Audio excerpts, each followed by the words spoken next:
Hello everyone, कैसे हो आप सब। आई होप आप सब अच्छे से होंगे। My name is Khan Shaukat and I welcome you all to the triple S YouTube channel. आज हम अपने मैथमेटिक्स मॉड्यूल का लेक्चर नंबर 3 करेंगे और आज के लेक्चर में हम बात करने वाले हैं रिगार्डिंग द रिलेशंस। ये इस टॉपिक के रिगार्डिंग हमारा पार्ट 1 रहेगा। होपफुली रिलेशन वाले टॉपिक को हम 2 पार्ट्स में कवर कर लेंगे। इससे पहले हमने मैथमेटिक्स मॉड्यूल के 2 टॉपिक्स को डिटेल में डिस्कस किया है। वन इज प्रोबेबिलिटी, जिसके सारे के सारे लेक्चर्स आपको स्टैटिस्टिक्स वाले प्लेलिस्ट में मिल जाएंगे, और साथ ही साथ हमने सेट थ्योरी वाले टॉपिक को भी डिटेल में डिस्कस किया है। अगर इन 2 टॉपिक्स को अभी तक आपने कवर नहीं किया है, आप प्लेलिस्ट में जा सकते हो, वहां पे आपको सारे लेक्चर्स एक साथ मिल जाएंगे। और आज के लेक्चर को स्टार्ट करने से पहले I request you all to subscribe to this channel and don't forget to like and share the video. तो चलिए हम शुरू करते हैं आज की क्लास को। Let A and B be 2 sets. हमें यहां पे 2 सेट्स दिए गए हैं, one is A and the other one is B. A dash from A to B is a subset of A cross B. अब अगर हम इन्हीं 2 सेट्स का कार्टेशियन प्रोडक्ट करेंगे, ए क्रॉस बी निकालेंगे, और उस ए क्रॉस बी में से अगर हम कोई भी सबसेट लेंगे, उसको हम क्या बोलते हैं? Option number B will be the right answer, that is binary relation. अब इस पॉइंट को प्रॉपरली अंडरस्टैंड करने के लिए हम एक एग्जांपल करेंगे। मैं यहां पे सेट ए को डिफाइन कर रहा हूं। Let the elements of set A be 1, 2 and let the elements of set B equal to A, B. Randomly कोई सी भी एग्जांपल लेंगे। अब अगर हम यहां पे ए क्रॉस बी निकालेंगे, ए क्रॉस बी का मतलब क्या हो गया? ए और बी के बीच में हमें कार्टेशियन प्रोडक्ट कर लेना है, ऑर्डर्ड पेयर्स बनाने हैं। ठीक है, ऑर्डर्ड पेयर्स कैसे बना सकते हैं? 1 को पेयर करवाएंगे ए के साथ, तो पहला पेयर बन जाएगा 1, ए।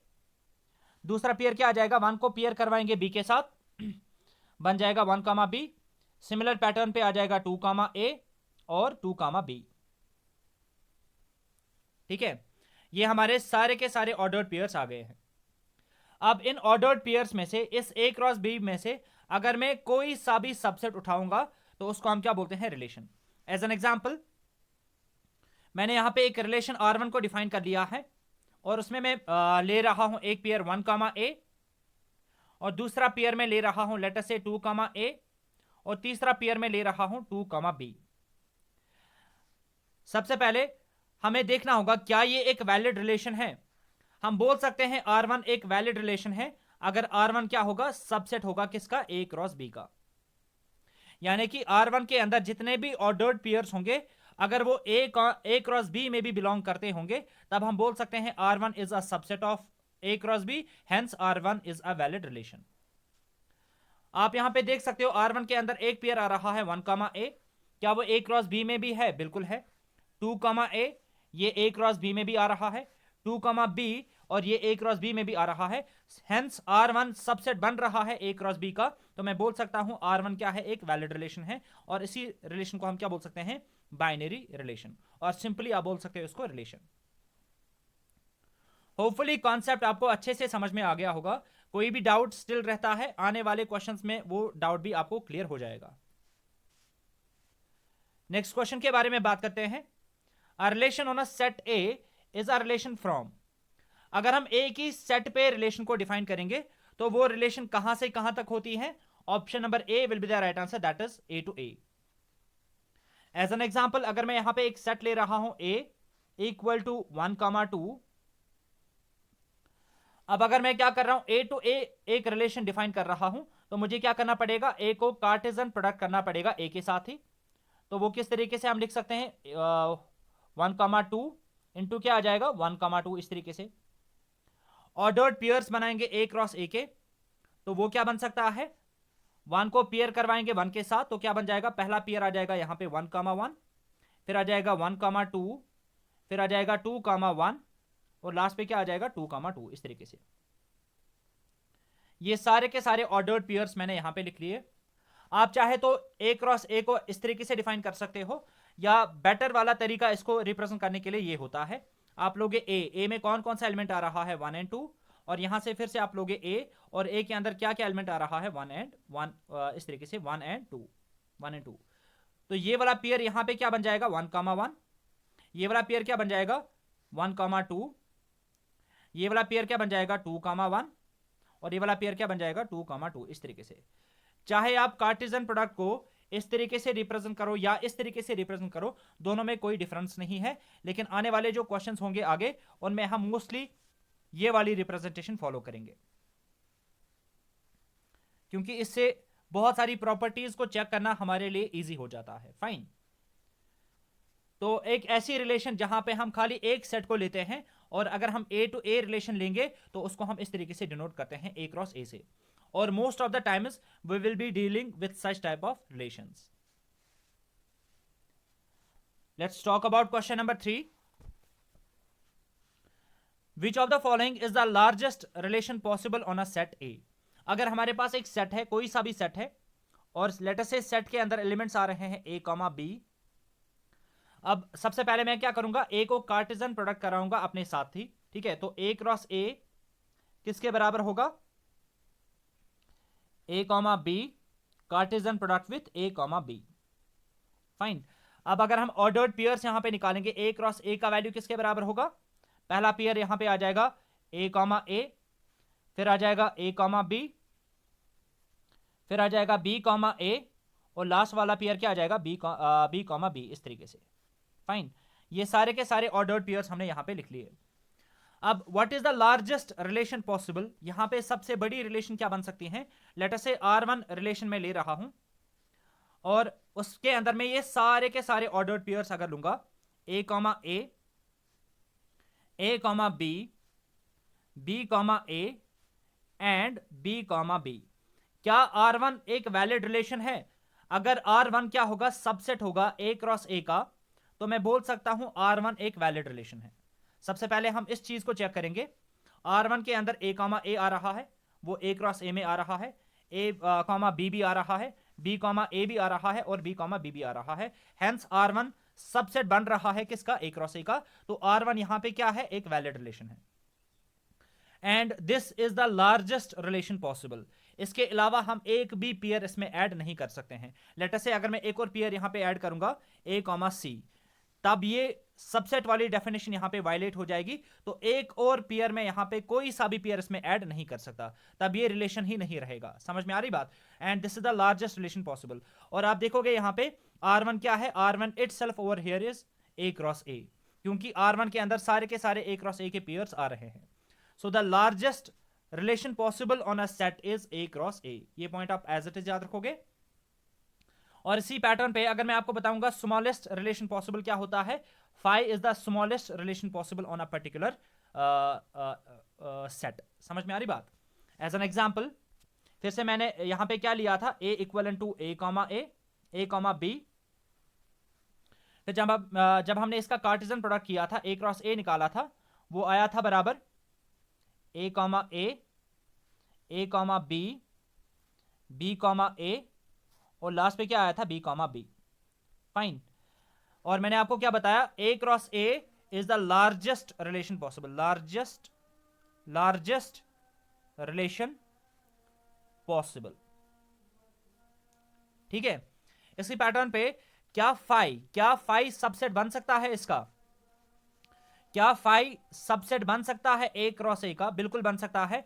फाई क्या है, एक नल सेट है। फाइन। और मैंने आपको ऑलरेडी सेट थ्योरी में बताया है that null set is the subset of every set.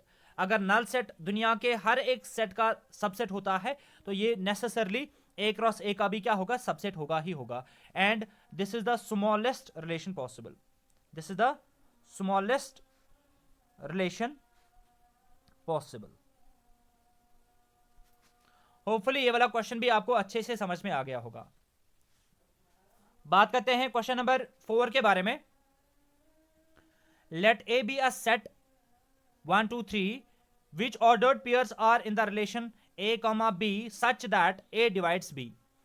सबसे पहले यहां पे एक सेट लिया गया है ए, जिसके अंदर एलिमेंट्स आ रहे हैं 1, 2, 3, हम क्या करेंगे यहां पे A क्रॉस A निकालेंगे। सबसे पहले A क्रॉस A निकालेंगे तो मैं क्या करूंगा, यहां पे एक साइड से लूंगा 1, 2, 3, ठीक है, और यहां से भी क्या लूंगा, यहां से भी लूंगा 1, 2 एंड 3। तो ऑर्डर्ड पेयर्स क्या आ जाएंगे, ऑर्डर्ड पेयर्स आ जाएंगे। एक हो गया आपका 1, 1, दूसरा हो गया 1, 2, तीसरा हो गया 1, 3। आप चाहे तो एक स्ट्रेट लाइन में भी इसको लिख सकते हो। यहां पे क्या आ जाएगा 2, 1, 2, 2, यहां पे आ जाएगा 2, 3। इसी पैटर्न पे यहां पे आ जाएगा 3, 1, 3, 2 एंड यहां पे आ जाएगा 3, 3। ये हमारे सारे के सारे ऑर्डर्ड पेयर्स निकल के आ रहे हैं given the value of A equal to 1, 2, 3। Fine.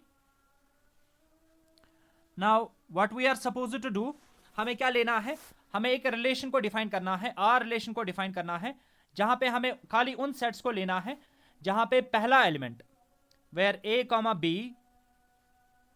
ए क्या कर रहा होगा, डिवाइड कर रहा होगा किसको, बी को। ठीक है, हमें खाली उन पेयर्स को लेना है जहां पे पहला एलिमेंट दूसरे एलिमेंट को डिवाइड कर रहा होगा।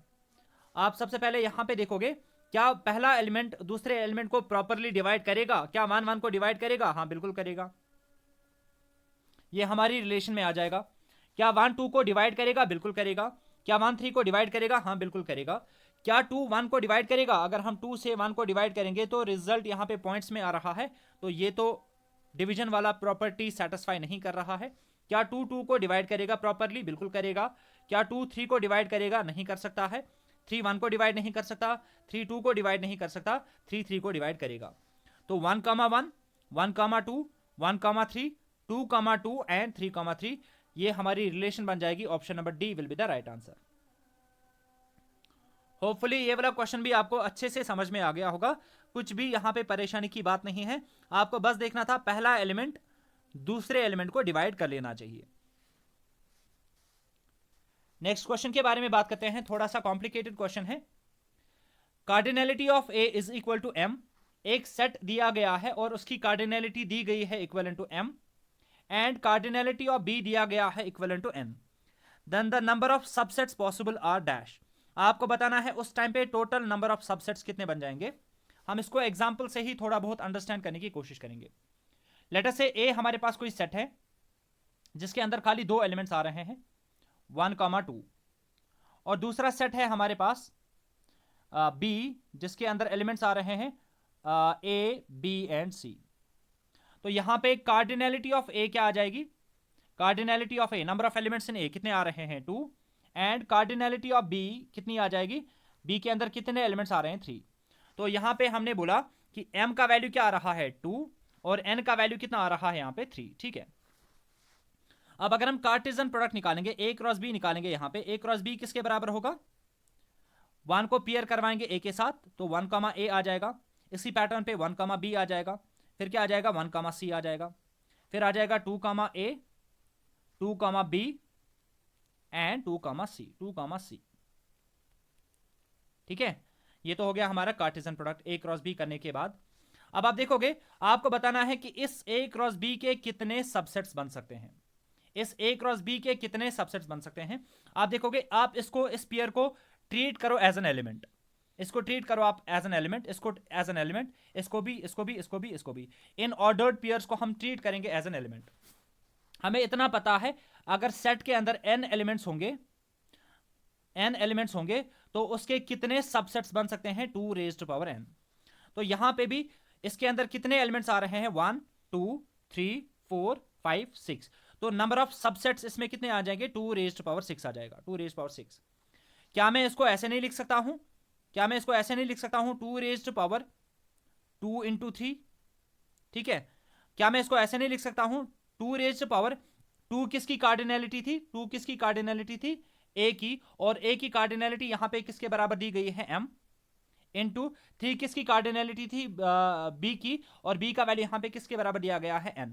तो अल्टीमेटली रिजल्ट क्या आ जाएगा 2 raised to power m into n। Option number A will be the right answer. Hopefully ये क्वेश्चन आपको अच्छे से समझ में आ गया होगा। स्टिल कोई डाउट आता है क्वेश्चन नंबर 6 में, वो आपको क्लियर हो जाएगा। नेक्स्ट क्वेश्चन के बारे में बात करते हैं। How many relations are there on a set with n elements. अगर हमारे पास एक ही सेट है A और उसमें n एलिमेंट्स आ रहे हैं, लेट अस से A का वैल्यू मैं ले रहा हूं 1,2 और कार्डिनैलिटी ऑफ A यहां पे किसके बराबर आ रही है, 2 के बराबर। Number of elements in A कितने हैं, 2। ठीक है, लेट अस से n का वैल्यू यहां पे क्या आ रहा है, 2। n का वैल्यू यहां पे आ रहा है 2। अब अगर हम A को कार्टेशियन प्रोडक्ट करवाएंगे A के साथ ही, तो क्या आ जाएगा यहां पे 1,2 इंटू क्या करेंगे अगेन 1,2, इस तरीके से। तो पेयर्स बनाएंगे, A क्रॉस A का वैल्यू किसके बराबर आ जाएगा, पहला पेयर बन जाएगा 1,1 फिर आ जाएगा 1,2 फिर आ जाएगा 2,1 और लास्ट में क्या आ जाएगा 2,2, इस तरीके से। अभी हमें क्या करना है, यहां पे आप देख सकते हो इस A क्रॉस A के अंदर कितने एलिमेंट्स आ रहे हैं, कितने ऑर्डर्ड पेयर्स आ रहे हैं, 1 2 3 एंड 4, 1 2 3 4। क्या मैं इसको ऐसे नहीं लिख सकता हूं, अगर हमें इसके सारे के सारे सबसेट्स निकालने होंगे, ठीक है, सबसेट्स मतलब हो गए रिलेशंस, तो कितने सबसेट्स इसके बन सकते हैं, 2 रेज्ड पावर 4, 2 रेज्ड पावर 4। ठीक है, क्योंकि हर एक ऑर्डर्ड पेयर को हम कंसिडर कर रहे हैं एज एन एलिमेंट।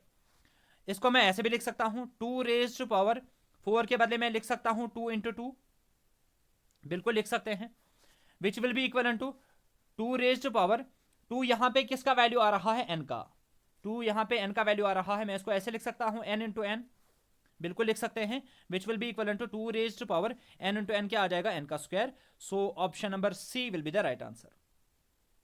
होपफुली ये क्वेश्चन भी आपको अच्छे से समझ में आ गया होगा। इससे पहले हमने क्या किया था, वहां पे m और n का वैल्यू डिफरेंट आ रहा था क्योंकि हम दो सेट्स की बात कर रहे थे।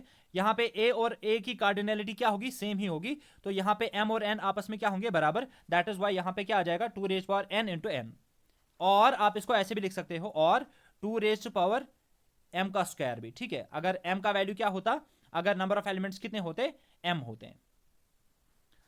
होपफुली आपको कॉन्सेप्ट अच्छे से समझ में आ गया होगा। स्टिल कोई डाउट आता है, आप वीडियो को 2 बार देखो, 3 बार देखो, स्टिल कोई डाउट रहता है तब आप कमेंट सेक्शन में मेंशन करके बता सकते हैं, मैं वहां पे ही आपको इसका आंसर देने की कोशिश करूंगा। बात करते हैं क्वेश्चन नंबर 7 के बारे में। Complement of a relation R, complement of a relation को हम डिनोट करते हैं आर कॉम्प्लीमेंट से, इस तरीके से, और आर बार से भी हम इसको डिनोट कर सकते हैं, और आर रेज्ड पावर सी से भी हम इसको डिनोट कर सकते हैं। आपको बताना है आर कॉम्प्लीमेंट का वैल्यू किसके बराबर होता है। So the right answer will be option number B, R complement is equal to A cross A minus R. इसका मतलब क्या हो गया, आर कॉम्प्लीमेंट का वैल्यू अगर आपको निकालना होगा, सबसे पहले आप निकालोगे कार्टेशियन प्रोडक्ट। कार्टेशियन प्रोडक्ट करने के बाद आप देखोगे कि रिलेशन के अंदर क्या क्या पेयर दिया गया है, और कार्टेशियन प्रोडक्ट में से उन सारे पेयर्स को आप डिलीट करोगे जो कि आर में मेंशन होंगे, जो भी वहां पे रिमेनिंग पेयर्स बच जाएंगे वही क्या आ जाएगा, आपका आर कॉम्प्लीमेंट। एग्जाम्पल से ज्यादा क्लियर हो जाएगा। लेट अस से हमारे पास एक सेट है ए जिसके अंदर एलिमेंट्स आ रहे हैं खाली 2 एलिमेंट्स 1,2। मैं सिंपल सी एग्जाम्पल से आपको समझाने की कोशिश कर रहा हूं। अब अगर हम ए क्रॉस ए निकालेंगे, यहां पे किसके बराबर होगा वो, 1,2 कार्टेशियन प्रोडक्ट विथ 1,2। ठीक है, कार्टेशियन प्रोडक्ट करेंगे, ए क्रॉस ए किसके बराबर आ जाएगा, पहला पेयर आ जाएगा 1,1, दूसरा पेयर आ जाएगा 1,2, फिर आ जाएगा 2,1 और लास्ट पेयर क्या आ जाएगा 2,2। अब हमने यहां पे एक रिलेशन को डिफाइन कर लिया है। लेट अस से आर हमारे पास कोई रिलेशन है जिसके अंदर पहला पेयर आ रहा है 1,1 और दूसरा पेयर आ रहा है 2,1, इस तरीके से। ये हमारा आर है। अब अगर हमें आर का कॉम्प्लीमेंट निकालना होगा, आर कॉम्प्लीमेंट किसके बराबर होता है, ए क्रॉस ए में आप क्या करोगे, आर को माइनस करोगे। ए क्रॉस ए में क्या आ रहा है 1,1 1,2 2,1 एंड 2,2। अब जितने भी आर के अंदर पेयर्स होंगे ए क्रॉस ए में से आप उनको डिलीट करोगे। 1,1 आर में आ रहा है तो ये हम क्या करेंगे, ए क्रॉस ए में से डिलीट करेंगे। 2,1 आ रहा है, ये भी हम ए क्रॉस ए में से डिलीट करेंगे। तो आर कॉम्प्लीमेंट का वैल्यू क्या बचेगा यहाँ पे, रिमेनिंग पेयर्स, दैट इज 1,2 2,2, इस तरीके से। ठीक है, होपफुली आर कॉम्प्लीमेंट अगर आपको बोला जाएगा निकालने के लिए, अब आप आराम से निकाल सकते हो। Let's talk about question number 8। A relation R on a set A is called dash if A comma A belong to R for every element A belong to A. थोड़ा सा कंफ्यूजिंग है, पहले मैं आपको इसको अंडरस्टैंड कराने की कोशिश कर लेता हूं। लेट अस से हमारे पास एक सेट है ए, जिसके अंदर एलिमेंट्स ए कॉमा बी आ रहे हैं एग्जाम्पल के तौर पे। फाइन, अब आप देखोगे यहां पे ए क्या कर रहा है, बिलोंग कर रहा है किसमें, एलिमेंट ए बिलोंग कर रहा है सेट ए में, एंड इसी पैटर्न पे एलिमेंट बी ये भी बिलोंग कर रहा है सेट ए के अंदर। ठीक है, अब अगर हम ए को कार्टेशियन प्रोडक्ट करवाएंगे अपने आप के साथ ही, वो किसके बराबर आ जाएगा, ए कॉमा बी इनटू क्या करेंगे फिर से ए कॉमा बी, इस पैटर्न पे ऑर्डर्ड पेयर्स निकालेंगे तो वो किसके बराबर आ जाएगा, पहला पेयर आ जाएगा ए कॉमा ए, दूसरा पेयर आ जाएगा ए कॉमा बी, तीसरा पेयर आ जाएगा बी कॉमा ए, और चौथा पेयर आ जाएगा बी कॉमा बी। इस तरीके से ये हमने क्या किया, कार्टेशियन प्रोडक्ट। और आप इसको रेक्टेंगुलर फॉर्म में भी रिप्रेजेंट कर सकते हो, ए लिया यहां से, उसके अंदर एलिमेंट्स आ रहे हैं ए बी, और दूसरा ए लिया यहां पे, इसके अंदर एलिमेंट्स आ रहे हैं ए बी। ऑर्डर्ड पेयर्स करेंगे तो पहला पेयर आ जाएगा ए कॉमा ए, और दूसरा पेयर क्या आ जाएगा, ए कॉमा बी। यहाँ पे पहला पेयर क्या आ जाएगा, बी कॉमा ए, और दूसरा पेयर क्या आ जाएगा, बी कॉमा बी। इस तरीके से चाहे आप इसको इस तरीके से लिखोगे या रेक्टेंगुलर फॉर्म में लिखोगे, कोई फर्क नहीं पड़ता है, दोनों की मीनिंग सेम है। लेकिन ये वाली रिप्रेजेंटेशन हमारे लिए बेनिफिशियल होती है, बिकॉज यहां से प्रॉपर्टीज को चेक करना हमारे लिए काफी इजी हो जाता है। अब हमें बताया जा रहा है कि अगर ए कोई एलिमेंट है जो कि ए सेट में बिलोंग कर रहा है, आप देख सकते हो ए एक एलिमेंट है जो कि ए में बिलोंग कर रहा है, और बी कोई एलिमेंट है ये भी ए के अंदर बिलोंग कर रहा है। आपको देखना है कि ए कॉमा ए बी आर के अंदर अगर बिलोंग कर रहा होगा, ए कॉमा ए का मतलब हो गया डायगोनल पेयर। अगर ए बिलोंग कर रहा है, अगर ए सेट के अंदर आ रहा है तो ए कॉमा ए हमारी रिलेशन के आना चाहिए, अगर बी सेट के अंदर आ रहा है तो बी कॉमा बी हमारी रिलेशन के अंदर आना चाहिए, इस तरीके से। ठीक है, अगर ऐसा होगा तो इस टाइप की रिलेशन को हम बोलते हैं reflexive. Option number D will be the right answer. Simple terms में अगर मैं आपको बताऊंगा रिफ्लेक्सिव रिलेशन क्या होता है, रिफ्लेक्सिव रिलेशन एक ऐसी रिलेशन होती है जिसके अंदर सारे के सारे डायगोनल पेयर्स होने चाहिए। डायगोनल पेयर्स का मतलब ये वाला डायगोनल पेयर, यहां पे ये सारे के सारे डायगोनल पेयर्स होने चाहिए, तब जाके हम बोल सकते हैं एक रिलेशन क्या है, रिफ्लेक्सिव। अगर एक भी डायगोनल पेयर मिसिंग होगा तब वो रिलेशन रिफ्लेक्सिव नहीं रहेगी। ठीक है, कोई भी डाउट आता है आपको एग्जाम्पल से अभी क्लियर हो जाएगा।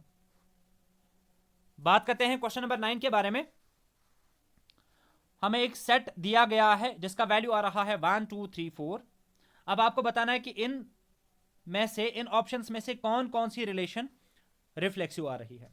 तो हमारे पास सेट का वैल्यू क्या आ रहा है, 1 2 3 4, 1 2 3 एंड 4, ये हमें सेट का वैल्यू दिया गया है। अगर हम यहां पे सबसे पहले कार्टेशियन प्रोडक्ट करेंगे, एक साइड से ए लेंगे 1 2 3 4, दूसरे सेट से साइड से भी ए लेंगे 1 2 3 4। ऑर्डर्ड पेयर सबसे पहले हम बनाएंगे यहां पे क्या पेयर आ जाएगा, 1 comma 1, 1 comma 2, 1 comma 3, 1 comma 4। Same pattern पे यहां पे क्या आ जाएगा, 2 comma 1, 2 comma 2, 2 comma 3 and 2 comma 4। फिर क्या आ जाएगा, 3 कॉमा 1, 3 कॉमा 2, 3 कॉमा 3, 3 कॉमा 4। यहां पे आ जाएगा 4 comma 1, 4 comma 2, 4 comma 3 and last पे आ जाएगा 4 कॉमा 4। ठीक है, ये हमारे सारे के सारे डायगोनल पेयर्स आ रहे हैं, सारे के सारे पेयर्स आ रहे हैं ए क्रॉस ए के। फाइन, अब मैंने आपको अभी बताया in case of reflexive relation सारे के सारे डायगोनल पेयर्स अवेलेबल होने चाहिए। डायगोनल पेयर्स का मतलब हो गया 1 comma 1, 2 comma 2, 3 comma 3 and 4 comma 4। जिस भी रिलेशन में ये सारे पेयर्स होंगे उस रिलेशन को हम बोल सकते हैं रिफ्लेक्सिव। अगर एक भी पेयर इनमें से मिसिंग होगा तो वो रिलेशन रिफ्लेक्सिव नहीं रहेगी। ऑप्शन ए से अगर हम स्टार्ट करेंगे, ऑप्शन 1 से अगर हम स्टार्ट करेंगे, 1 कॉमा 1 तो आ रहा है, 2 कॉमा 2 भी आ रहा है, 4 कॉमा 4 भी आ रहा है, लेकिन 3 कॉमा 3 नहीं आ रहा है, तो मैं बोलूंगा ये R1 रिलेशन रिफ्लेक्सिव नहीं है। R2 की अगर हम बात करेंगे, 1 कॉमा 1 तो आ रहा है, 2 कॉमा 2 नहीं है, तो मैं बोल सकता हूं ये भी रिफ्लेक्सिव रिलेशन नहीं है। R3 की अगर हम बात करेंगे, 1 कॉमा 1 आ रहा है, 2 कॉमा 2 भी आ रहा है, 3 कॉमा 3 भी आ रहा है, 4 कॉमा 4 भी आ रहा है, तो मैं बोल सकता हूं ये एक रिफ्लेक्सिव रिलेशन है। R4 की अगर हम बात करेंगे, यहां पे कोई भी डायगोनल पेयर नहीं आ रहा है, तो ये भी रिफ्लेक्सिव रिलेशन नहीं बनेगा। ऑप्शन 5 की अगर हम बात करेंगे, 1 कॉमा 1 भी है, 2,2 भी है, 3,3 भी है, 4,4 भी है, तो ये भी रिफ्लेक्सिव रहेगा। ऑप्शन 6 जो है यहाँ पे एक भी डायगोनल पेयर नहीं आ रहा है, तो ये भी रिफ्लेक्सिव नहीं रहेगा। R3 and R5 are the right answer, that is option number D. खाली R3 एंड R5 ऐसी रिलेशंस है जो कि रिफ्लेक्सिव की प्रॉपर्टी को सेटिस्फाई कर लेते हैं। रिफ्लेक्सिव रिलेशन हम किसको बोलते हैं? जिसमें सारे के सारे डायगोनल पेयर्स अवेलेबल होंगे, एक भी डायगोनल पेयर मिसिंग नहीं होना चाहिए। डायगोनल पेयर के अलावा अगर कोई पेयर होगा नहीं होगा उससे हमें कोई फर्क नहीं पड़ेगा। In case of reflexive relation हमें बस डायगोनल पेयर्स पे फोकस कर लेना होता है। समझ में आ रही बात? होपफुली ये क्वेश्चन आपको अच्छे से समझ में आ गया होगा। अब हम बात कर लेते हैं नेक्स्ट क्वेश्चन के बारे में। क्वेश्चन नंबर 10 में हमसे पूछा गया है, a relation R on a set A is called dash if A comma A do not belong to R. यानी कि ए कॉमा ए जो है ये आर के अंदर बिलोंग नहीं करना चाहिए। यानी कि एक भी डायगोनल पेयर 1,1, 2,2, 3,3, 4,4 जो अभी हम कर रहे थे, उनमें से एक भी पेयर अगर रिलेशन के अंदर नहीं होगा तो उस रिलेशन को हम क्या बोलते हैं? Irreflexive. Option number C will be the right answer. ठीक है, एज एन एग्जाम्पल अगर मैं एक सेट ले रहा हूं ए, उसके अंदर एलिमेंट्स आ रहे हैं 1, 2 एंड 3। अगर मैं ए को अपने आप के साथ ही कार्टेशियन प्रोडक्ट करवाऊंगा, यहां पे आ जाएगा 1, 2 एंड 3, यहां से भी आ जाएगा 1, 2 एंड 3। कार्टेशियन प्रोडक्ट करेंगे, पेयर आ जाएगा 1,1, 1,2, 1,3, फिर क्या आ जाएगा 2,1, 2,2, 2,3, फिर आ जाएगा 3,1, 3,2 और लास्ट पे क्या आ जाएगा 3,3।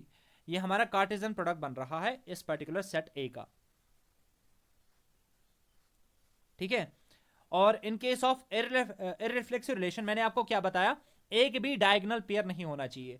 यानी कि 1,1, 2,2, 3,3 इनमें से एक भी पेयर नहीं होना चाहिए रिलेशन के अंदर, तब जाके हम उसको क्या बोल सकते हैं? इररिफ्लेक्सिव। ठीक है, होपफुली ये क्वेश्चन आपको, ये पॉइंट आपको अच्छे से समझ में आ गया होगा। जो इससे पहले हमने एग्जांपल की, यहीं पे हम इसको चेक करने की कोशिश करेंगे कि कौन सी रिलेशन इररिफ्लेक्सिव है। अगर हम ऑप्शन नंबर 1 की बात करेंगे, given the value of set A is equal to 1, 2, 3, 4, क्या R1 इररिफ्लेक्सिव रिलेशन बनेगा? नहीं बनेगा, क्योंकि इररिफ्लेक्सिव रिलेशन की डेफिनेशन हमें बताती है दैट एक भी डायगोनल पेयर नहीं होना चाहिए। यहां पे हमें डायगोनल पेयर मिल रहा है, तो ये तो इररिफ्लेक्सिव रिलेशन नहीं हो सकता। ठीक है, अब अगर हम ऑप्शन नंबर 2 की बात करेंगे, एक डायगोनल पेयर मिल रहा है, तो ये भी इररिफ्लेक्सिव रिलेशन नहीं हो सकता। 1,1 हमें मिल रहा है, ये भी इररिफ्लेक्सिव नहीं बनेगा। 2,1, 3,1, 3,2, 4,1, 4,2, 4,3 एक भी डायगोनल पेयर हमें यहां पे देखने को नहीं मिल रहा है, तो मैं बोल सकता हूं yes, it is an irreflexive relation. Option number 5 की अगर हम बात करेंगे, डायगोनल पेयर मिल गया तो ये भी इररिफ्लेक्सिव नहीं हो सकता। ऑप्शन 6 की अगर हम बात करेंगे, यहां पे भी कोई भी डायगोनल पेयर नहीं आ रहा है, तो ये भी क्या बन जाएगा? इररिफ्लेक्सिव। सो इस पैटर्न पे अगर हम इस क्वेश्चन का आंसर कर लेते, इंस्टेड ऑफ रिफ्लेक्सिव हमें क्या फाइंड आउट करना था? इररिफ्लेक्सिव। तो कौन कौन सा आंसर इसका आ जाता? R4 and R6। ठीक है, अब लास्ट वाला डाउट जो कि स्टूडेंट्स को आता है, बहुत सारे स्टूडेंट्स ऐसे होते हैं जो बोलते हैं कि अगर रिलेशन रिफ्लेक्सिव नहीं होगा तो वो क्या होगा? वो इररिफ्लेक्सिव होगा। जबकि ऐसा कहना टोटली गलत होगा। ऐसा कहना टोटली गलत होगा। क्यों? क्योंकि रिफ्लेक्सिव की डेफिनेशन हमें बताती है कि ऑल डायगोनल पेयर्स अवेलेबल होने चाहिए, all the diagonal pairs should be available, और इररिफ्लेक्सिव रिलेशन हमें बताता है no diagonal pair should be available, एक भी डायगोनल पेयर नहीं होना चाहिए। अब अगर एक सेट हम लेंगे ए, जिसके अंदर एलिमेंट्स आ रहे हैं 1, 2 एंड 3, और लेटर से जैसे हम इसका कार्टेशियन प्रोडक्ट करेंगे तो क्या आ जाएगा? 1,1, 1,2, 1,3, फिर क्या आ जाएगा? 2,1, 2,2, फिर आ जाएगा 2,3, फिर इसी पैटर्न पे 3,1, 3,2 एंड 3,3। ये इसका क्या आ गया? Cartesian product. फाइन। अब अगर मैं यहां पे एक रिलेशन डिफाइन कर रहा हूं R1, यहां पे मैं ले रहा हूं इस तरीके से 1,2, 2, और यहाँ पे से 3, 3 या 3, 1 इस तरीके से। फाइन। अब आप देखोगे अगर मैं आपसे पूछूंगा क्या ये रिलेशन रिफ्लेक्सिव है, रिफ्लेक्सिव के केस में सारे डायगोनल पेयर्स अवेलेबल होने चाहिए। इसमें क्या क्या डायगोनल पेयर आ सकता है? 1, 1, 2, 2 एंड 3, 3। क्या सारे डायगोनल पेयर्स अवेलेबल है? नो। तो ये रिलेशन जो है ये रिफ्लेक्सिव नहीं है। अब अगर मैं आपसे पूछूंगा क्या R1 इररिफ्लेक्सिव है, इररिफ्लेक्सिव के केस में एक भी डायगोनल पेयर नहीं होना चाहिए। यहां पे एक डायगोनल पेयर आ रहा है तो मैं बोल सकता हूं ये इररिफ्लेक्सिव भी नहीं है। तो इस तरीके से आप देख सकते हो अगर कोई रिलेशन रिफ्लेक्सिव नहीं होगी तो हो सकता है कि वो इररिफ्लेक्सिव भी ना हो। ये डाउट आपके दिमाग में आ सकता था, इसीलिए मैंने ये वाला डाउट भी यहां पे क्लियर कर लिया। होपफुली आज के सारे क्वेश्चंस आपको अच्छे से समझ में आ गए होंगे। इन केस कहीं पे कोई भी डाउट आता है वो आप मुझे कमेंट सेक्शन में मेंशन करके बता सकते हैं। मैं कमेंट्स में ही आपको इसका आंसर देने की कोशिश करूंगा। नेक्स्ट लेक्चर में हम बाकी टाइप्स के बारे में बात करेंगे, like symmetric, anti symmetric, asymmetric, transitive, ये सारी रिलेशंस क्या होती हैं, इनके बारे में हम नेक्स्ट क्लास में डिस्कशन करेंगे। Hope you like the session. अगर अच्छा लगा do hit the like button. मिलते हैं अब अपने नेक्स्ट लेक्चर में।